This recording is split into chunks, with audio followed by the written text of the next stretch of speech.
Hey there, everybody. You saw the thumbnail, I'm guessing, so might as well jump right into it. Been a little while since I've been here, but um, this particular question keeps coming back to me because within the context of the time, we're living at a time.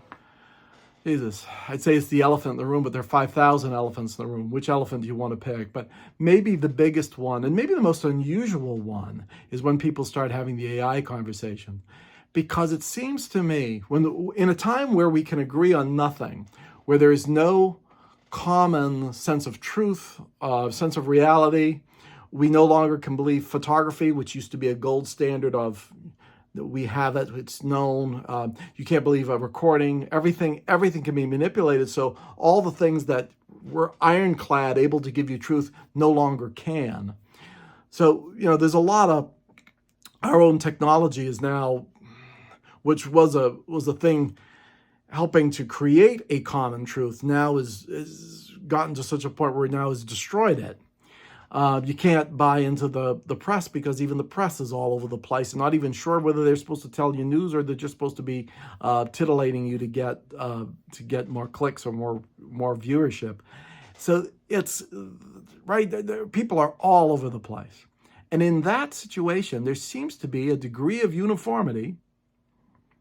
It seems like everyone doesn't like AI. Whether it's people saying it's going to take their jobs, creative people are upset about it. I don't know anyone who seems to think this is such a great idea. Nobody seems to like it. And I can think of, and this is very rare that this has ever happened, times when a thing that nobody wants, and there's a sense that it's inevitable, that it's going to happen. There's no getting away from it. There's no, usually big changes sometimes happen because there's a public sort of demand, right? Things happen economically where there's demand. People right now, it'll happen. There's no demand for this. Nobody wants it. The only people who are pushing it are tech folks and tech companies. So if everyone's dreading it and nobody wants it, why the hell are we doing it? Why the hell is that even happening? Now, I want to throw out some disclaimers because, look, you can see where I am. I am a musician and I'm a composer and I'm in my space and I'm working on my tunes. What the hell? Well, you have no knowledge of the computer. That's correct. And you're not an economic. No, I grant you all that. But, I also, I guess, having watched the passing parade of this culture, and being, I'm not a kid anymore. Having seen enough of it, I think there's something to be said for don't underestimate the man on the street or the human who is in a, just living, who's in the culture, who's absorbing all this. Are we privy to all the knowledge? No, we're not, but we can read the tea leaves. Now, do we do it accurately? Probably not all the time, definitely not all the time. But sometimes there is a degree of, you could see something coming. And then it turns out, and you go, gee, I have a sneaking suspicion about this, but I don't know. And then it turns out to be true. You do get some right over the years. And this one is an unusual one. Nobody wants it. And so obviously somebody does, right? But it's really wild when you see, now you can make the argument that there are historic inevitabilities. The Industrial Revolution was not a really great time. And yet it kind of almost had to happen because the technology came along, and if you didn't jump on it, you were behind, right? There was that sort of feeling. I think that's a lot of what is driving this, is that people, even those of us at a remove, would sit there and go, okay, there's no doubt that this has the potential to be, quite earth-shaking. Okay, almost in an atomic bomb sense, and in the internet sense, that this is going to be something that's going to change things, and the world will now be a new set of rules will now apply. There'll be before and then there'll be after. And this is one of those big ones. Okay. I agree with that. I think that's true. So I imagine that in that atomic bomb sense, well, if we don't develop it, somebody else is going to develop it, right? Or the people on the cusp of this are aware of all the different directions that this could probably go in. But this one seems particularly to have particularly gone off the rails in that there's no government oversight, certainly. And I'm as bad as this, we're living in a time where we're dealing with administrations that don't even believe in government oversight, which is a little crazy. I'm not sure it would have been that much better. It hasn't been that much better because we can't agree that there is a role of protecting people from things like this, because an enormous swath of people that work in government don't believe in protecting people, don't think any of this is about people, think it's only about making money. That's the only thing that counts is money, right? So hard to get something done to protect people from something when you're like, no, well, if people get it, well, they deserve to get it. I mean, it's so if that's in flux, well, you're not going to be able to be in a situation to regulate it. And to show you how bad that's been, I mean, I look back at the rollout of the internet. Was that a good rollout? It wasn't. It was just sort of foisted on the world, and it probably could have been handled better. Probably should have been handled better, and probably there should have been a place for some degree of rollout that where less people got hurt. But we didn't. We went for hell for leather for that one. We'll just see what happens in an unregulated environment. We'll just check it out there and see what happens. And some okay things happened, and a lot of not so okay things happened. Some of this came to mind because my teenage son and one of his buddies decided to watch The Social Network, which they had never seen, to get a sense of the history of Zuckerberg and all that. And it's really well made picture. I think Fincher. I think it was Fincher. Fincher did a great job, and the cast was good. And that script, it's okay. So I'm trying to remember. It's Sorkin. It's a Sorkin script. So it's going to be a great script. But it was very relatable to the younger guys because they're like, oh, the world wasn't that different. They were talking about stories about really when they were toddlers or just before they were born or whatever. It was they're like, okay, they could relate to the time. The time wasn't that different.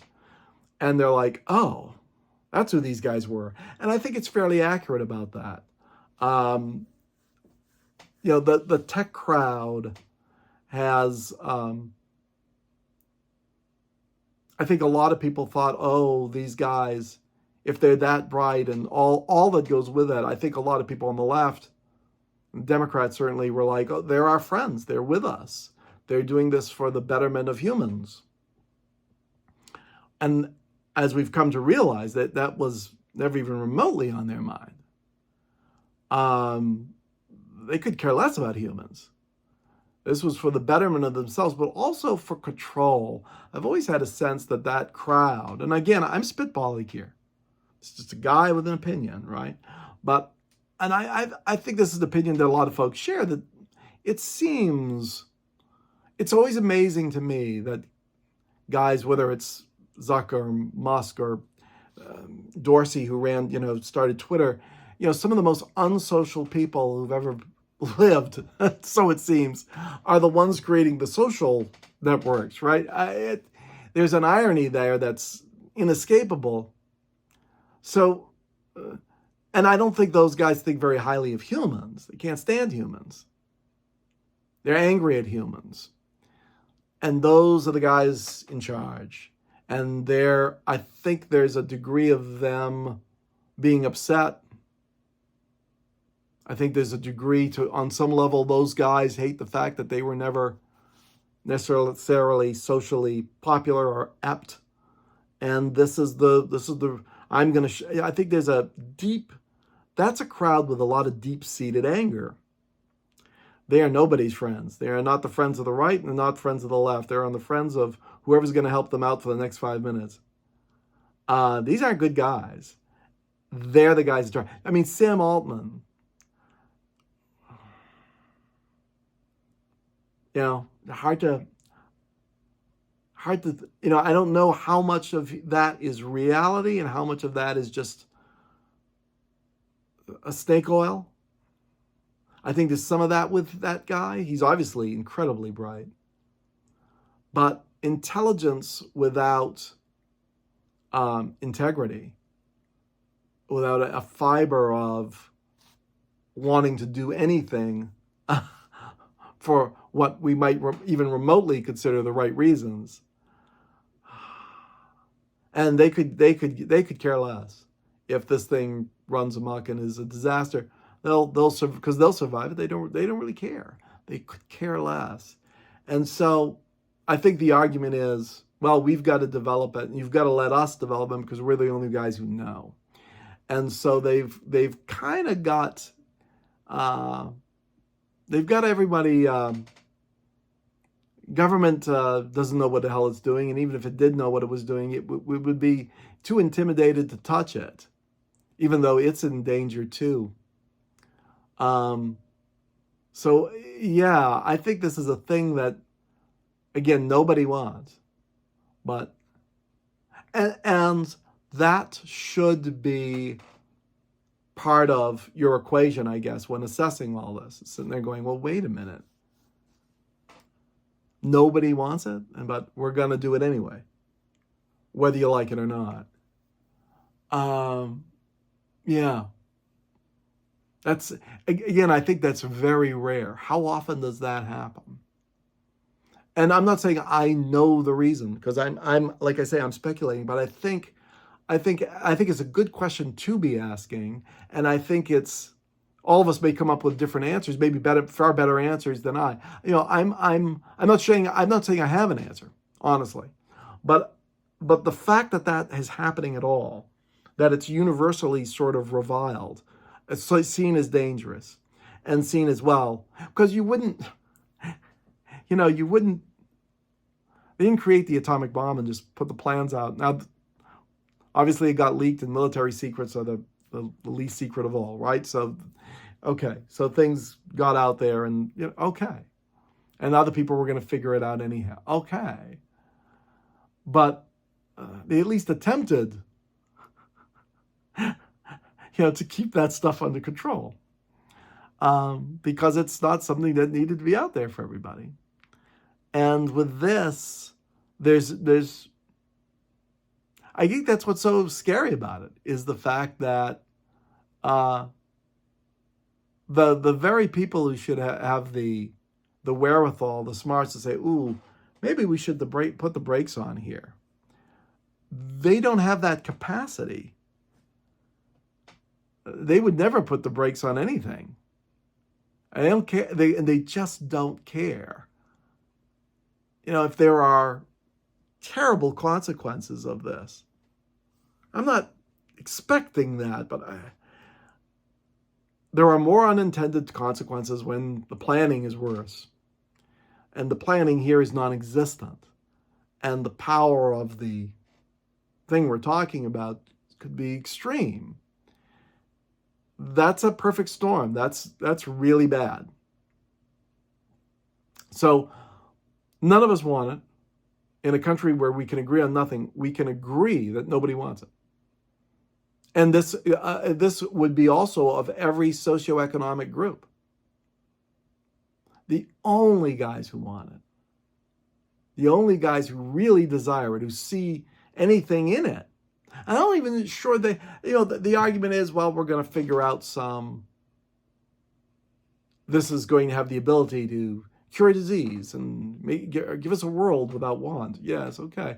But the journey to get there it sounds like an absolute horror show. So why do it that way?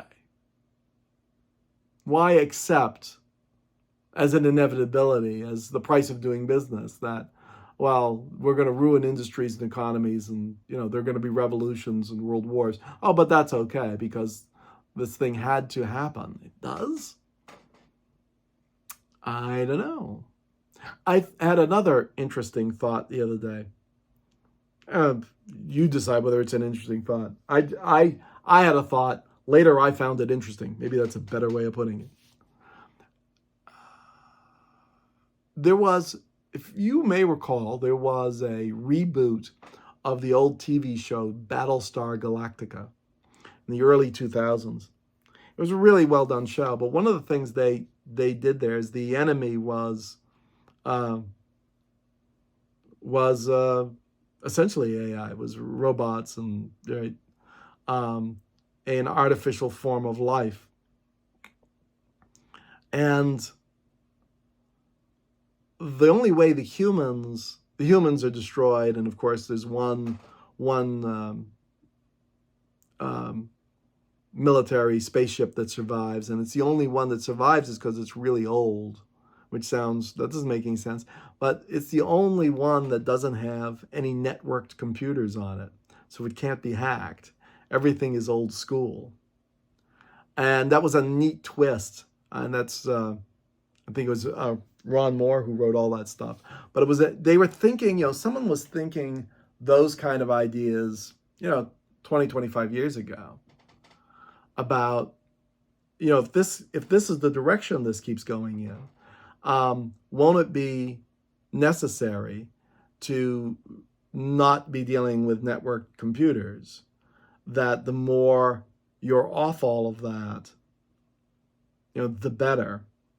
And I'm wondering if we're reaching a tipping point where,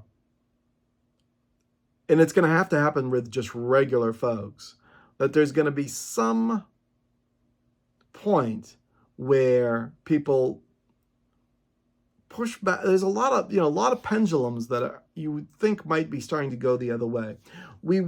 People work unbelievable hours, and that's just accepted. Now, that's business people are to some degree to blame for this because they accepted it and wanted it more.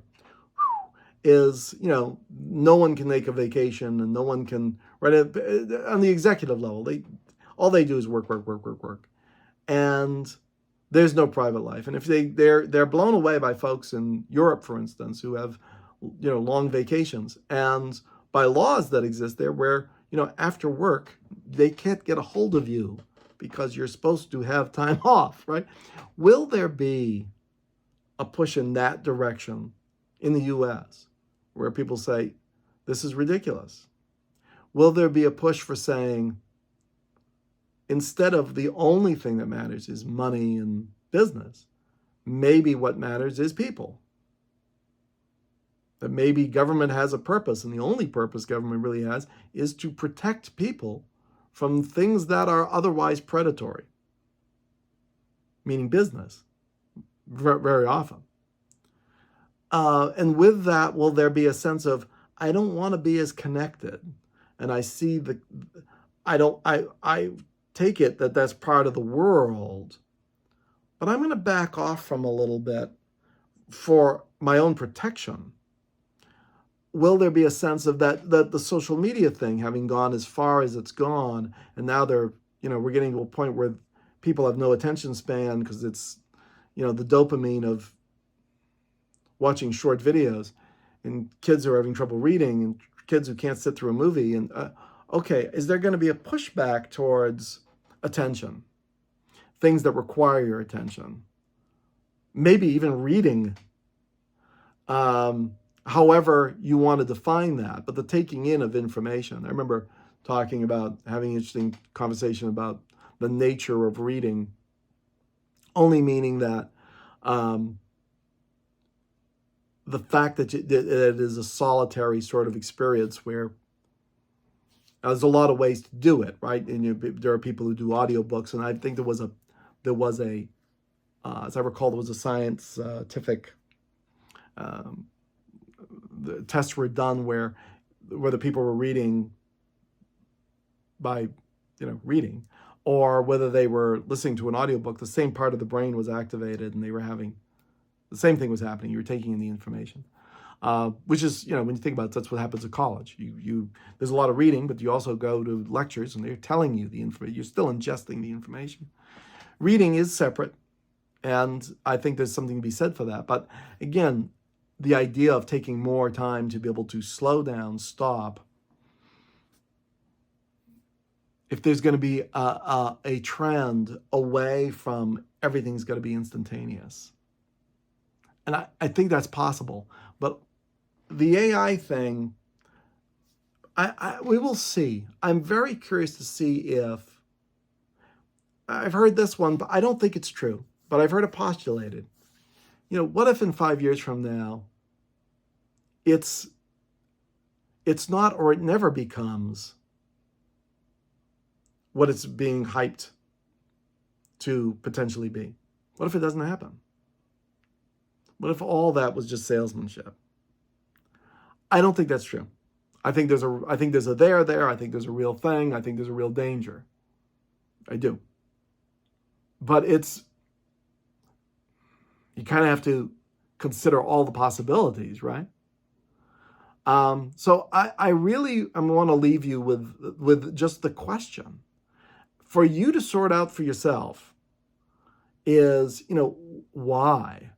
Why are we doing this? And I think the only reason you can come up with is well, if we don't develop it, we're worried that China or someone else is going to do it and they're going to be first and all hell's going to break loose and we're going to be in a position where, there's no defense. Okay. And that may be, in the end, what's really pushing all of this. But it is interesting because very rarely does it happen that something gets foisted on populations that the populations are doing everything they can not to deal with. So that's what I got for you. Think about it. See what you think about it.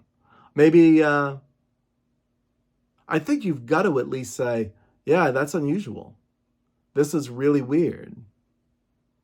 And if it's not on the level of like nuclear weapons or something, if the technology really isn't going to be, then you really got to wonder, what is it? Just runaway hype?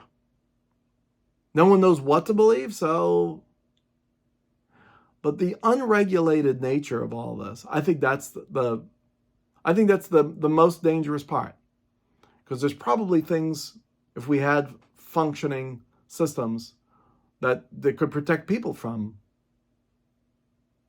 okay, this change is going to happen, but at least let's try to make it so it's not so rocky. Let's soften the blow. There's none of that. It's like, no, let's hit him harder. It's just like, okay. So think about it. See what you think. But I think it's the question of the moment. Nobody wants it. Nobody seems to want it. Only those guys who can't tell you if it's absolutely the worst idea of all time. And they may say, well, it might be, but they're going to push for it like crazy anyhow. And I'm not hearing the explanation for that reasoning.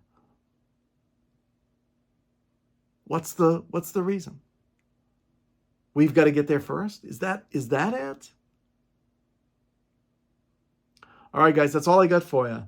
There's a lot going on in the world. We could be chatting about all sorts of things.